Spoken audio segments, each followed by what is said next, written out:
Bonjour et bienvenue sur Europe Hebdo, votre revue de presse européenne hebdomadaire. Pour cette 11e semaine, c'était l'avant-dernière plénière avant les élections européennes. Et autant dire que ce n'est pas réjouissant pour les droits des travailleurs et pour l'environnement. Chez les 27, il est pas mal question des extrêmes droites nationales. Et chez nos voisins, on parle d'adhésion à l'UE, paquet de sanctions et mesures contre le rachat de titres de presse par des États étrangers. Passons sans plus attendre à l'avis de l'Union. Emploi. Le Conseil trouve un accord sur la directive des travailleurs des plateformes. Les 27 sont parvenus à un accord lundi 11 mars sur la directive concernant les travailleurs des plateformes numériques comme Uber ou Deliveroo. La directive avait été proposée fin 2021 par la Commission et avait pour objectif de requalifier le travail en salariat, conférant plus de droits à ces travailleurs, comme des congés, des droits à la retraite ou encore des droits au chômage. La France et l'Allemagne bloquaient le texte avec le soutien de l'Estonie et de la Grèce. Mais finalement, ces deux derniers ont basculé en faveur du texte et l'Allemagne s'est abstenue, n'ayant pas trouvé de position commune entre partenaires de la coalition gouvernementale. La France s'est retrouvée isolée dans son opposition. Même si le texte parle de présomption de salariat reposant sur le lien de subordination, il reste que ce sera aux États membres de définir ce qui relève de la présomption de salariat. Même le président de Move EU, Aurélien Pozzana, qui représente les intérêts de sociétés de mobilité à la demande, indique que ce règlement contribuera au morcellement du droit et une inégalité d'un pays européen à l'autre. Reste que le texte doit encore passer au vote au Conseil et au Parlement européen. Transport. Le Parlement vote la directive sur les mégacamions. C'était un des dossiers chauds de la semaine, le dossier sur l'autorisation des mégacamions sur les routes européennes. Le mardi 12 mars, les eurodéputés ont approuvé la législation destinée à faciliter leur circulation. Ce vote n'est qu'un premier pas, puisqu'il doit maintenant passer au Conseil et être validé par les 27. Les mégacamions pourront faire jusqu'à 25 mètres de long, avec un semi-remorque et une remorque supplémentaire. La justification d'une telle législation repose sur le fait que la stratégie européenne se base sur les camions zéro émission, avec une pile à batterie ou à hydrogène pouvant être ajoutée, et que sur le long terme, cela devrait permettre le transport multimodal. Mais ce qui scandalise les associations environnementales, c'est le fait que ces camions pourront être au diesel jusqu'en 2035, et peut-être même plus loin si les pays membres offrent un fret multimodal avec le train et le bateau. Le poids maximal des camions zéro émission est passé de 40 à 44 tonnes. Une législation qui devrait affecter le fret ferroviaire durablement. Le Conseil se penchera sur le dossier en juin, mais certains ont déjà opposé le fait que leur route n'était pas du tout adaptée à des camions d'une telle longueur. État de droit. Le Parlement européen attaque la Commission devant la Cour de justice de l'Union européenne. Le Parlement européen reproche à la Commission européenne d'avoir débloqué les 10,2 milliards d'euros de fonds européens en échange du non-veto de la Hongrie sur l'aide à l'Ukraine au mois de décembre. La présidente du Parlement européen, Roberta Metsola, a réuni les présidents de groupes parlementaires, mais il y a peu de suspense sur l'issue étant donné que de la gauche radicale au PPE, ils étaient tous favorables à un recours à l'encontre de la Commission. C'est la Commission des affaires juridiques du Parlement européen qui a statué mardi en faveur d'un recours en annulation. Lors du vote du budget pluriannuel 2021-2027, il avait été décidé de ne plus transférer de fonds européens aux États membres qui portaient atteinte à l'état de droit. C'est une première pour la CJUE qui devra juger de l'opportunité de la manœuvre.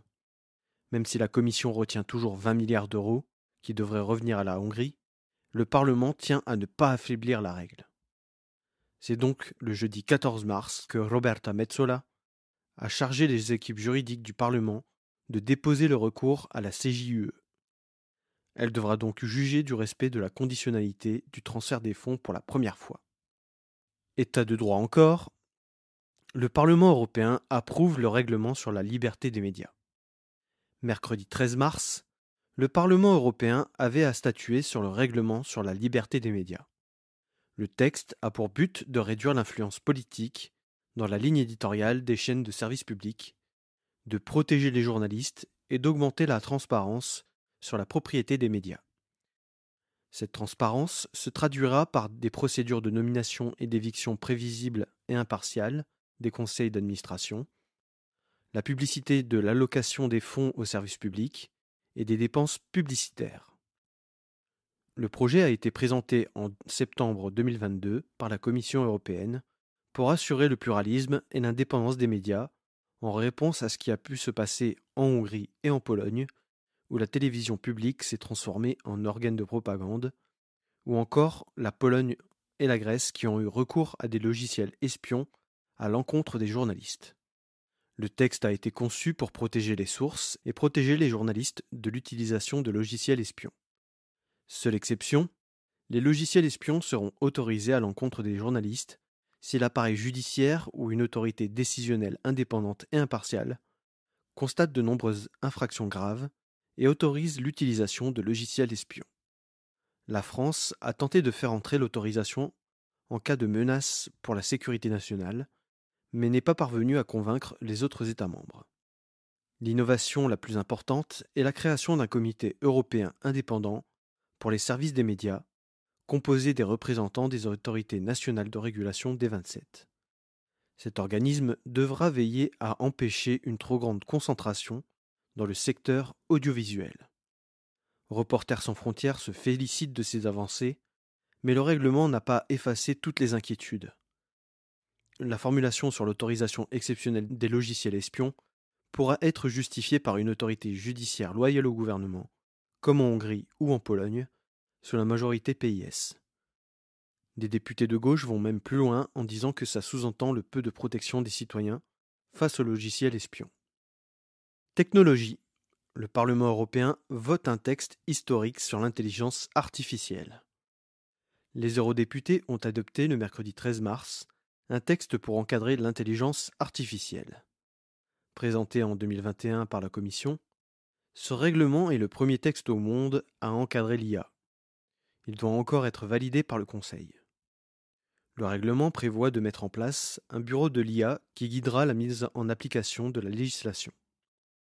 Les IA devront respecter les règles européennes sur les droits d'auteur. Pour ce qui est de son utilisation dans le cadre du maintien de l'ordre, les exigences seront plus strictes, avec la mise en place d'une analyse d'impact obligatoire sur les droits fondamentaux. Le système de notation sociale déjà vu en Chine est évidemment banni de l'Union. L'IA pourra être utilisée dans le cadre d'une menace terroriste ou d'une recherche ciblée de victimes. Les deepfakes devront être clairement identifiés. L'entrée en vigueur se fera en 2026. Le Conseil de l'Europe s'est emparé de la question de l'IA, ce qui devrait laisser peu de place à l'affaiblissement du texte au niveau du Conseil de l'UE. Économie. Le Conseil approuve un devoir de vigilance des entreprises moins strict que prévu. Vendredi 15 mars, le Conseil de l'UE a adopté le texte sur le droit de vigilance. Le droit de vigilance, c'est l'obligation des entreprises de protéger l'environnement et les droits humains dans leur chaîne de production à l'échelle mondiale, y compris à travers leurs filiales. Ce texte avait donné lieu à un accord informel entre institutions, mais le Conseil retardait l'adoption puisque la France et l'Italie cherchaient à protéger leur industrie et empêcher le compromis. L'accord a fait passer le chiffre d'affaires annuel requis pour respecter ces règles de 300 millions d'euros à 450 millions d'euros, ce qui fait passer le nombre d'entreprises soumises à ces nouvelles règles de 16 389 à 5 421, ce qui revient à une réduction de 2/3 des entreprises visées, ce qui affaiblit considérablement la législation initiale.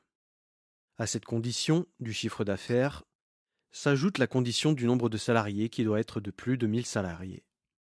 C'est donc un texte largement affaibli qui ressort du Conseil, ce qui fait craindre aussi un affaiblissement du texte sur les produits issus du travail forcé. Le Parlement devrait se prononcer mi-avril et préférera certainement voter un texte amoindri que de ne rien voter du tout. Guerre en Ukraine, la réforme de la Facilité européenne pour la paix, validée par les 27. Mercredi 13 mars, les 27 ont réussi à se mettre d'accord sur la réforme de la Facilité européenne pour la paix. Initialement conçu en 2021 pour prévenir les conflits, le fonds s'est transformé en fonds d'aide à l'Ukraine suite à l'agression de la Russie en février 2022. Jusqu'ici, les États ont contribué à hauteur de 6,2 milliards d'euros, permettant le transfert d'armement à l'Ukraine. Cependant, les deux plus gros contributeurs, la France et l'Allemagne, souhaitaient réformer l'outil. Les arsenaux nationaux s'étant vidés, la France avait poussé pour des achats conjoints, priorisant l'achat de matériel européen. Cet amendement est inclus avec une exception permettant d'avoir une période de transition, permettant les achats conjoints à l'étranger, le temps que les industries d'armement européennes puissent répondre aux commandes. L'Allemagne, elle, cherchait à éviter que ces contributions nationales directement envoyées à l'Ukraine ne sortent du calcul comptable de la facilité, ce qui a été accepté. Le fonds sera abondé de 5 milliards d'euros par les États membres dès cette année. La Commission cherche toujours un moyen d'utiliser les intérêts des avoirs russes gelés pour les rediriger vers la Facilité européenne pour la paix. Agriculture. La Commission détricote toutes les mesures environnementales de la PAC. Le mécontentement des agriculteurs se fait entendre depuis le début de l'année et la Commission était attendue au tournant.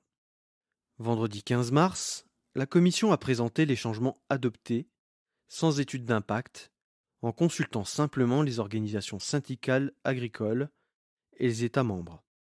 Les bonnes conditions agricoles et environnementales, qui sont la base de la conditionnalité de la PAC, voient leurs critères d'attribution passer de 8 à 3. Tous les éléments favorables à la biodiversité, à l'agroécologie et les cultures fixatrices d'azote sont levés.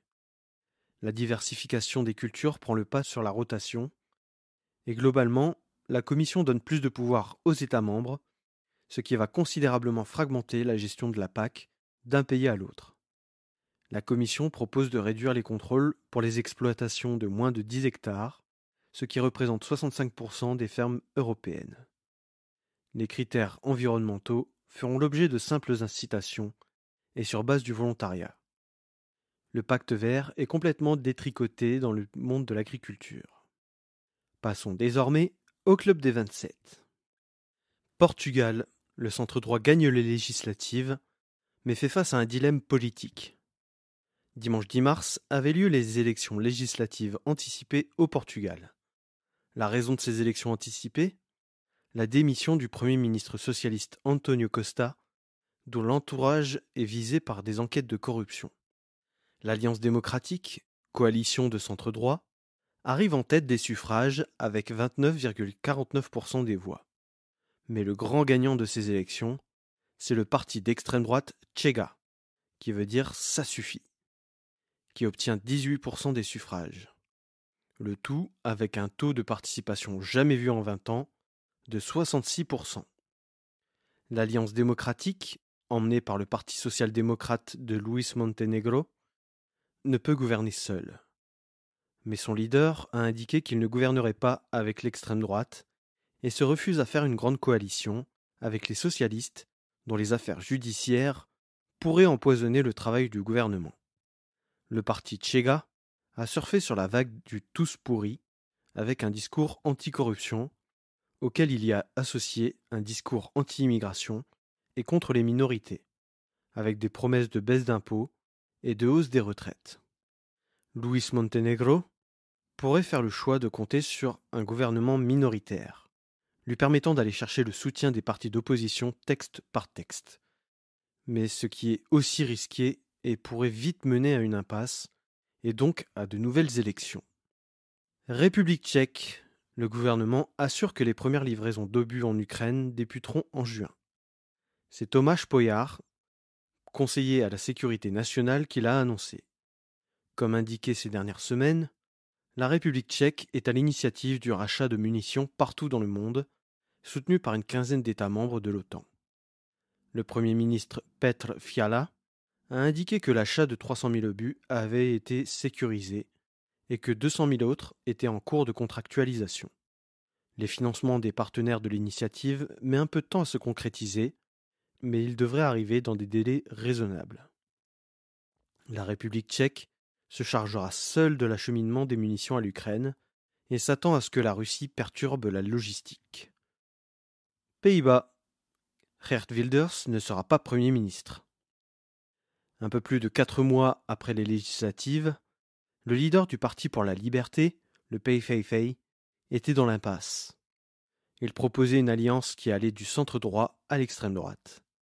Et même s'il a abandonné ses mesures les plus clivantes comme l'interdiction du Coran et la fermeture des mosquées, ses positions sur l'Europe et l'environnement empêchent tout compromis.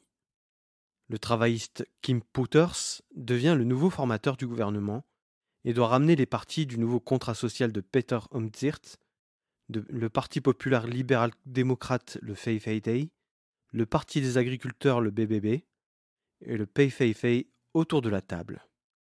L'option privilégiée serait un gouvernement composé d'experts qui devra mettre en œuvre le contrat de gouvernement des 4 partis, même si celui-ci est toujours inexistant pour le moment. C'est l'option retenue pour l'instant par les partis de centre droit, ce qui éviterait de retourner aux urnes et de voir une extrême droite avec une assise politique encore plus importante, tout en évitant d'affecter la réputation des leaders de ces partis. C'est une formule qui a déjà été mise en place en 1973. Cela nécessite une personnalité forte pour diriger une équipe composite et assez agile pour trouver des compromis larges entre les différentes composantes de la coalition. Johan Remkes, ancien maire de La Haye et ancien vice-premier ministre libéral, de 72 ans, semble être le favori dans cette configuration. Cependant, l'actuel Premier ministre, Mark Rutte, qui évacue les affaires courantes, met en garde son parti, le VVD, quant à une éventuelle coalition avec le PVV. Espagne. La loi d'amnistie a été votée par la Chambre des députés. Jeudi 14 mars, la Chambre des députés a voté en faveur de la loi d'amnistie pour les indépendantistes catalans. D'une courte tête, avec 178 voix pour, 172 voix contre et aucune abstention. Le texte doit désormais être validé par le Sénat, dont la majorité est à droite et qui fera certainement tout son possible pour retarder la mise à l'agenda du texte. Si le texte venait à être validé par les 2 chambres, c'est 400 indépendantistes qui devraient en bénéficier. Le leader de Junts per Catalunya, Carles Puigdemont, se montre confiant et si le texte venait à être validé, il pourrait rentrer au pays sans risquer d'être arrêté. Il prévoirait même de revenir au pays en juin. Slovaquie. Robert Fico veut réformer la télévision publique. Non content d'avoir mené une réforme express de la justice qui visait à affaiblir le parquet anticorruption, Robert Fico s'attaque à la télévision. Il a chargé sa ministre de la Culture Martina Šimkovičová, du parti d'extrême droite SNS, de limoger le directeur de la radio-télévision slovaque et de mettre en place un nouveau conseil d'administration loyal au pouvoir. Une réforme qui semble logique puisque Robert Fico a été contraint à la démission après le meurtre du journaliste Jan Kuciak, qui enquêtait sur les liens entre le Smer et des oligarques proches de la mafia italienne. Le Premier ministre semble être dans une dynamique de vengeance envers ceux qui ont entraîné sa chute en 2019.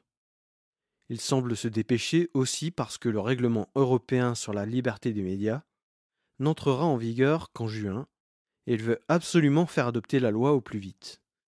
Mais comme sur la réforme du code pénal, il y a de fortes chances que la présidente Zuzana Čaputová saisisse directement la Cour constitutionnelle.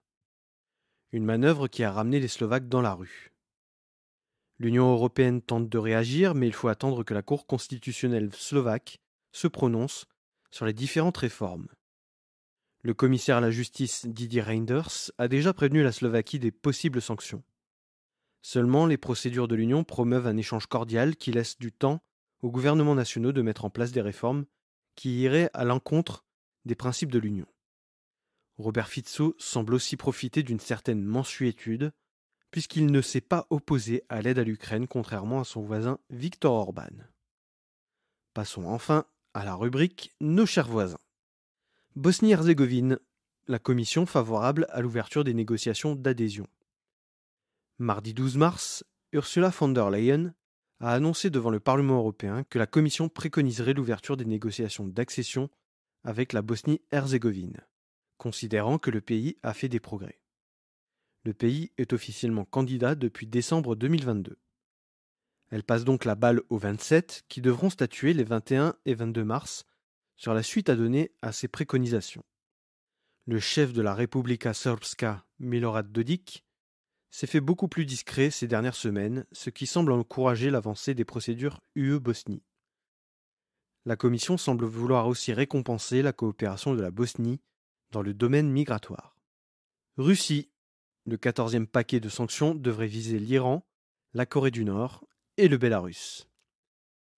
Lors du même sommet qui décidera du sort de la Bosnie dans l'Union ou non, les 27 vont discuter du 14e paquet de sanctions à l'encontre de la Russie, et celui-ci devrait s'attaquer à sa stratégie de contournement des sanctions en passant par des pays tiers.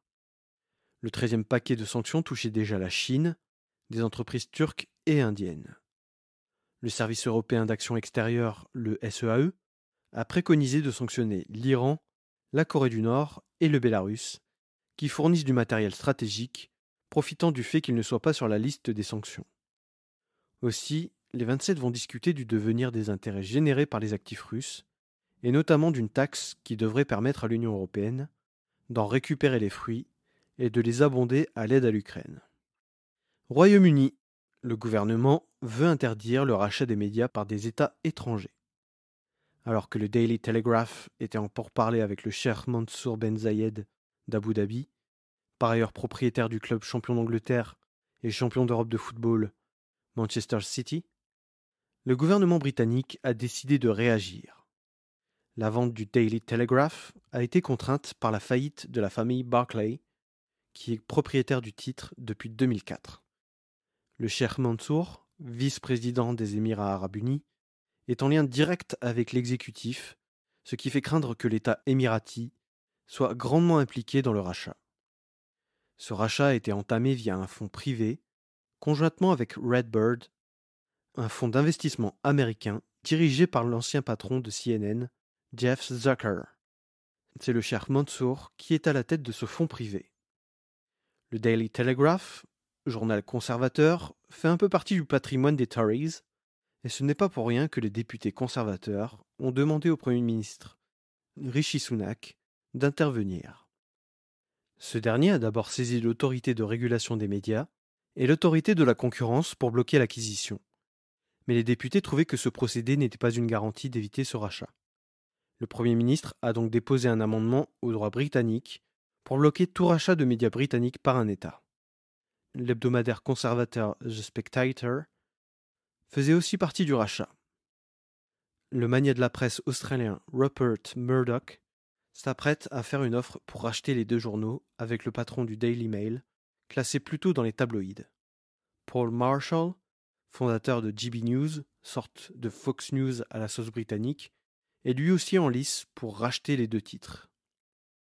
Voilà, c'est fini pour cette semaine. Merci d'avoir écouté Europe Hebdo et on se retrouve la semaine prochaine pour la 12e semaine de 2024. À bientôt sur Europe Hebdo.